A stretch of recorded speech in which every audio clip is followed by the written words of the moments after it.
Greetings to the session chair, distinguished guests, and fellow participants of KLISEE 2025. My name is Guan, and today I am representing my research team from the Faculty of Accountancy and Management and Universiti Tunku Abdul Rahman, together with Khin, Peck, Ling, and Raymond Ling.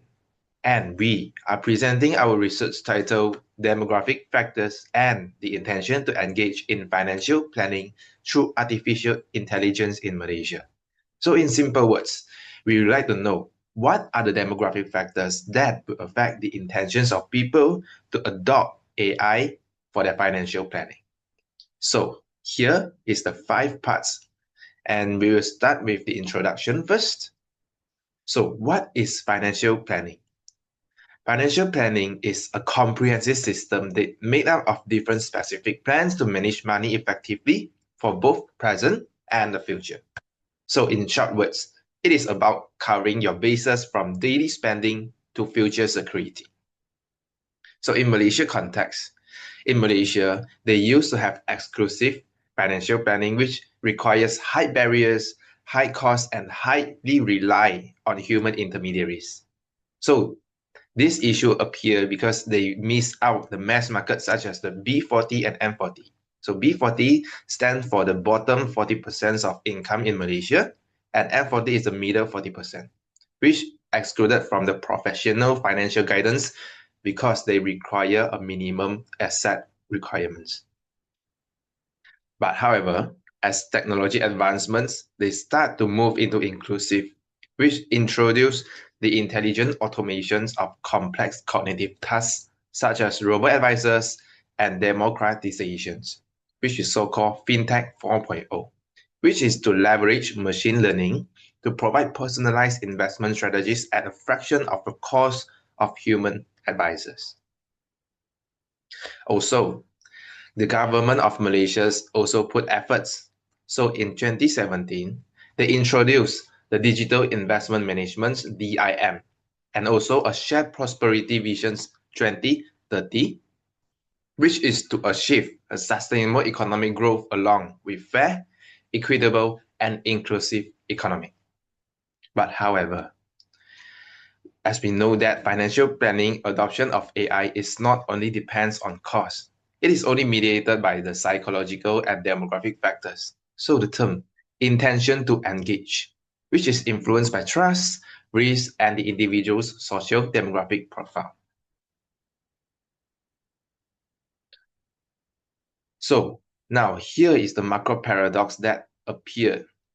This stated from the Department of Statistics Malaysia in 2025. They say that in 2024, 96.6% of business they use computers, and this contributes to 23.4% of the GDP in Malaysia.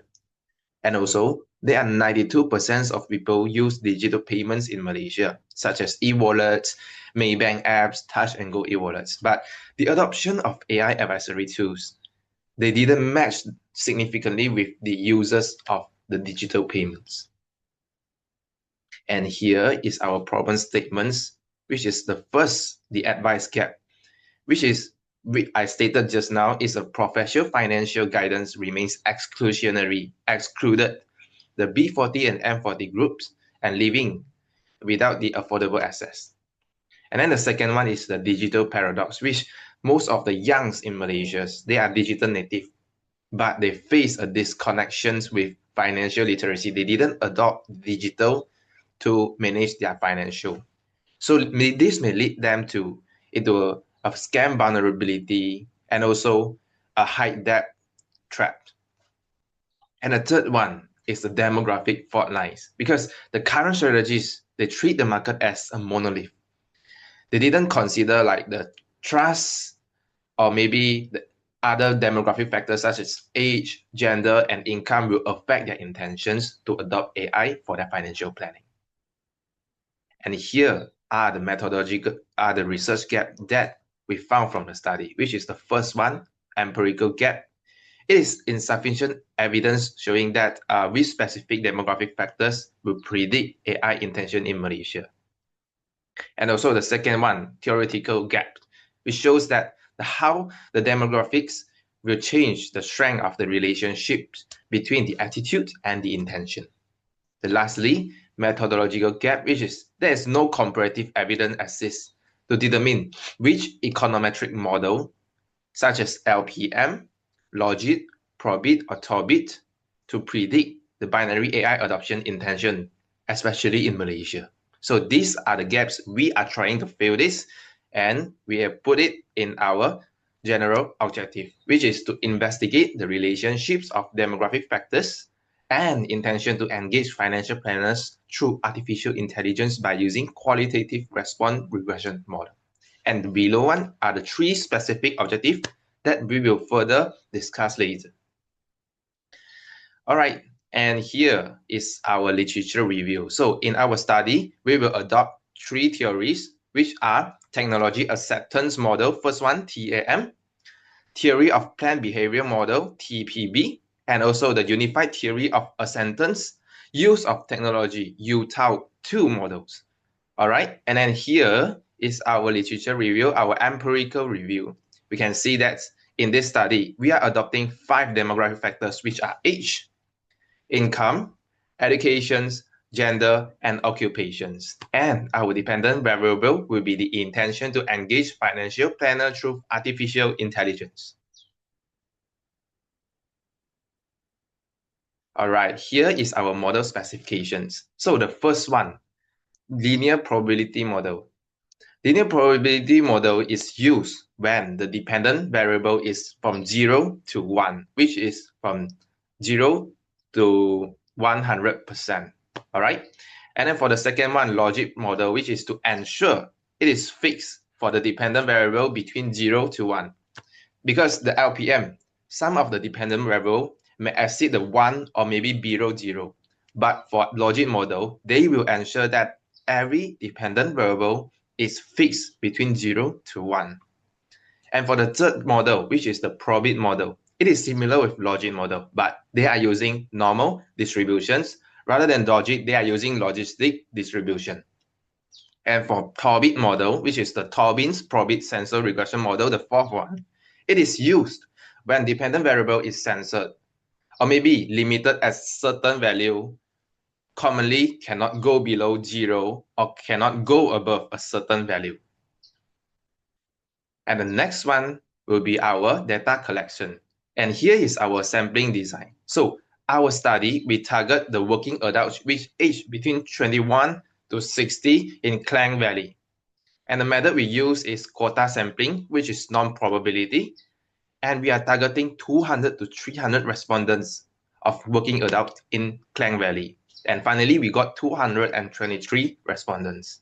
The fourth is we collect online via Google Form, but we also approach the respondents physically.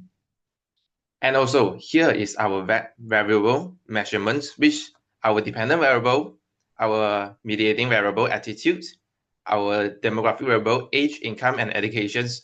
5 of them are ordinal, and the rest, gender and occupations, they are nominal. And here is our research method, which are the tests we are used to analyze our study. And I will explain it one by one further. Let's start with our descriptive analysis for our demographic profile. So for the descriptive analysis, we can see that the mean, they are quite aligned with the median for age, income, education, gender, and occupations. Like 2 is age, income is 3, education is 3, gender is 2, and occupation is 2. So we can say that since the mean and median, they are quite aligned, it is symmetrical. And this is supported by our skewness. We can see that most of our skewness are lie between negative 0.5 to positive 0.5. And for this descriptive analysis, it is aligned with our research objective 2, which is to estimate the moderating effects of demographic factors and Malaysian individuals' intention to engage AI-driven financial planners. All right, then we move to our second analysis, which is frequency analysis. So the first one, age, we can see that the largest proportion is 35.4%, which is lie between age 18 to 25. And the second one, income, the largest proportion is the people who earn less than or equal 3,000 ringgit per month. And for educations, we can see that most of our respondents are bachelor's degree, professional certification. And for gender, we can see that most of our respondents are female, but in general, they are quite even. And for occupations, most of our respondents are working professional in non-financial related field. So overall, our financial planning, most of them, which occupies 53.81%, are yes, they adopt AI for their financial planning rather than no, who is 46.19%. So overall, our percentage, when you add it up, when you total up all the percentage together, we will get a 100%, which means all of our respondents, they answer each and every questions one by one. And here is our correlation analysis for demographic profiles. So we can see that the p-value for each variables to our dependent variables, such as age, gender, income, education, and occupations, their p-value is lower than 0.05, which is significant. And also their correlations value is higher than 0.7, which we can denote that they are highly correlated, except the gender, which is 0.07. So we can say it is low correlation with our dependent variable. And move to the next analysis is our 4-model analysis. So for the first one, linear probability model, we can see that age, income, education, and occupations, 4 variables, they are significant from 0.1% to 0.01% significance. How far? And for the logic qualitative response model, we can see that only educations and occupations are significant at 0.1 and 0.01%, and also followed by binary probit and also Tobin's probit model. Yes, so we can see among all models, all 4 models, educations and occupations are the most significant and important variables to explain our model. This is aligned also with our research objective 1 and 2, which is to identify which are the key demographic factors to influence Malaysia's individuals' intentions to engage AI financial planners, and also to estimate the moderating effects of demographic factors and Malaysian individuals' intention to engage AI-driven financial planners. And followed by that is our residual diagnostic test. So for this study, we adopt 3 residual diagnostic tests, which is normality test, heteroscedasticity test, and multicollinearity test. So for the normality test, we can see that our Jacob-Berra value is 5.82 with a probability value of higher than 0.05. So we do not reject H0, and we can claim that these residuals are normally distributed. All of our data are normally distributed. And for our second test, which is heteroscedasticity test, we adopt ARCH test today, and we got a F statistics of 0.93 with a p-value of 0.33, which is higher than 0.05. So we do not reject our null hypothesis, and we can claim that the residuals have no heteroscedasticity issue. So it means there is no variance among the error term. And for the multicollinearity test, we can see that the center VIF values, all of them are lying between 1 to 5. So we can say that the residuals have no multicollinearity issues, which means all the variables, they are not inter-multicollinearity. And followed by that, here is our data model evaluations. So among the 4 models, we can see that the model with the highest McFadden R-square is Tobit, followed by the lowest root mean square error IMSE is LPM. But the rest, mean absolute error MAE, tells you arcade info criterion AIC and squads criterion SIC. 4 of them are lie in probit with the lowest criteria. So we can claim that probit is the best model to evaluate our study. And this is aligned with our objective 3, which is to identify which is the best econometric models among the 4 econometric models. And here is our chapter 5 conclusion.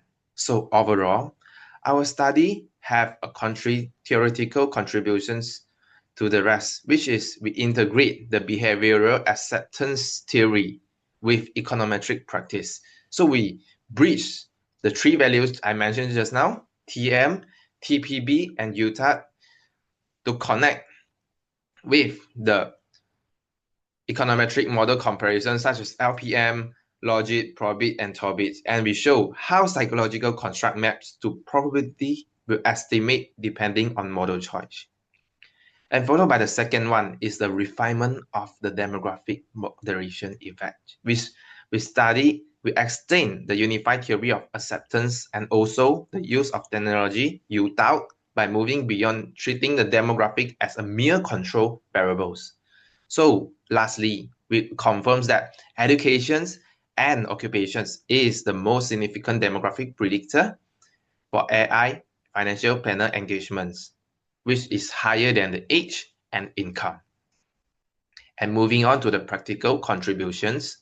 Firstly, our study will contribute for the financial institutions and fintech developers. We identified the key demographic moderators such as educations and occupations are the most significant variables, and they are able to use this data to target the product design and marketing strategies.